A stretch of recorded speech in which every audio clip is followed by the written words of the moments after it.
Not good there for miners in South Africa. Well, let's head to crypto now. Not mining crypto, but crypto generally. Find out what's going on there. I wonder if the miners in South Africa are mining crypto. Yeah, we know the crypto miners. I think they've been in profit for a while now with most of the coins that they've mined. But very soon we hear there might not be any more coins to mine. No, but we hear there's still a whole lot left. There's still a whole lot, but at some point, it's going to happen. Yeah. Not now, but sometime in the future, it's just about. Even if we switch to solar mining? Well, even though you switch, once all of the Bitcoins are mined, then it's over. Then who knows what happens next? Then Bitcoin will become gold. Yeah, to become a very limited no more supply. asset, yeah. So hold on to your Bitcoin. Hold on to whatever you have. Not financial advice, though. There you have it. Ethereum, $2,605, down 1.72%. So we're seeing a pullback in the market this afternoon. For the quarter, Bitcoin outperformed Ethereum. If you look at the quarterly performance, but not far off from the first day of July, Bitcoin was about $62,000. But let's start with Ethereum then. Ethereum, July, started $3,432. That was the trading for that day. Then fast forward to today, $2,513. So we see Ethereum down.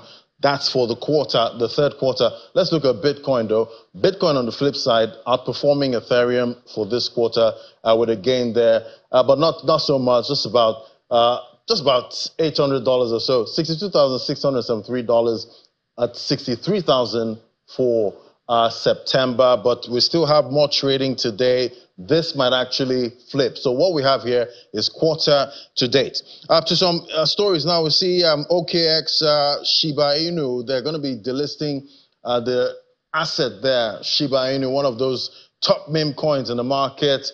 That announcement came as a surprise to some investors. That's the world's second largest cryptocurrency exchange. OKX is going to be delisting Shiba Inu. Then Taiwan has approved foreign crypto ETFs. We're expecting the Bitcoin ETF. That's happened. Ethereum ETF. So we're seeing other countries now follow suit with an ETF for most of these assets. Then we see FTT. That token has soared about nearly 60%, when we see FTX Exchange announcing that it will pay some investors about $16 billion. So we're seeing the token for the exchange there, the embattled exchange, rising. So greed, that's what the sentiment for the market is. Let's bring in Emmanuel Anyasi now to bring us up to speed. Hello, Emmanuel. Hello, Larry. Yeah, great to have you, Emmanuel. So is the third quarter winding down? This is the last trading day for September and the third quarter. And we've seen Bitcoin actually do well, outperform Ethereum for this third quarter. How do you see the performance so far? And, this is a time where we're having the first rate cut in the U.S. Yeah, you just said it that we just had the first rate cut in the U.S., which is actually a policy signal for all financial instruments, including for all financial, anything that has to do with money that is pegged against, that is pegged with the dollar. Because anytime there is a rate cut, historically, the market actually does well. It actually does better because it actually encourages people to actually take loans from banks and actually buy some things they want, some stocks or anything. So the rate cut is going to actually benefit the crypto markets in general. Yeah, and definitely we know it's looking like risk assets are back in play at this time, even though risky assets actually did well when we had the rate hikes with most central bankers globally. But, also in this third quarter, we've had a couple of airdrops, list on exchanges, some exciting and some, investors will say were quite, disappointing according to some players. The latest one was the Hamster Kombat. So, looking at this whole airdrop thing, how do you see it in the third quarter? And do you see more better games, coming for the fourth quarter? Yeah, I know. When I actually started crypto, I started through airdrops. And we were just few people, we are not that much people actually participating in this airdrop. So the reward was actually significant. But yeah, people actually say that Hamster didn't do well, that they got $10. But look at the numbers of people that they actually shared the airdrop to. There are over 30 million people. Like over 100 and something million people actually participated in that Hamster Kombat mining. And like they filter many people and they actually share to like 30 million people. So if you say $10, because I know of somebody that actually got $20. She didn't refer anybody. She wasn't an influencer or anything. She was just tapping. So she got $20. If this person got $10, just multiply it by the 30 million people, you see that it didn't get that significant because it wasn't that significant much as people are thinking because there are so many people who are actually qualified for the airdrop. Unless, let me just say that there is a particular limit. People are actually thinking about the market cap and the valuation of but Emmanuel, you know, it's one thing to get a certain amount of tokens, but is it on the Hamster Kombat creators, is it on them to determine the price on listing?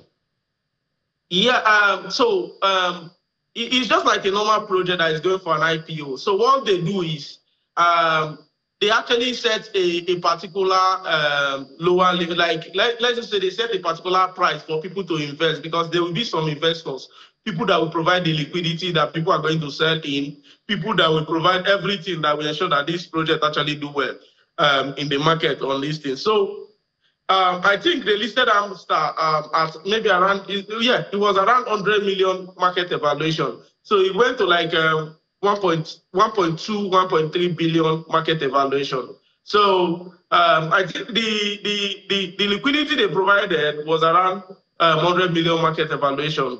I believe that was what they actually sold to some investors who invested in them and all that. So, but on getting to the listing, he did like 13x or so on exchanges, like the initial buy-up. Then when people started getting the airdrop, the thing started coming down. So currently it's trading around 560 million market cap. So do you still advise, you know, some people that still want to play or chase some of these airdrops, you know, going forward, should they still chase airdrops? Yeah, airdrop made me who I am. I didn't bring any money into crypto. So in 2021, there was a project called Samodai Coin.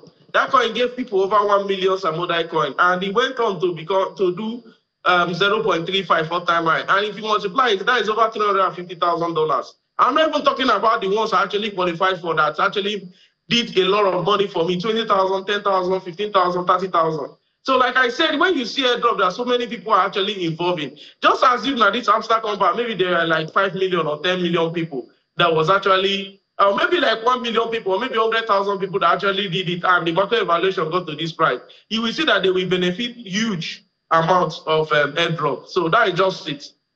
It's just the number of players, the number of people in a particular project doing the airdrop. You can't expect the team to actually give everybody 1,000 or $100. Yeah. Yeah, definitely. So much to unpack that. We'll see how it all plays out, you know, going forward. Thank you so much, Emmanuel Anyasi. Thank you. Yeah, thank you. Yeah, so there you have it. He's saying, you know, if there were not many players, maybe, you know, investors would have been happy on most of those players. But yeah, I think what Emmanuel said that made me laugh is, well, you didn't come into airdrop with any money. With anything. So what are you losing? Are we asking for too? Yeah. All right, Laddie, thank you so much. Well, that's it on the program today. Thank you so much for being a part of it. It's counting down to the Independence Day, and you do know that we have a special program for you from 6 p.m. You don't want to miss it. You have to be part of it. I'm John Mekwa. See you tomorrow, God's grace.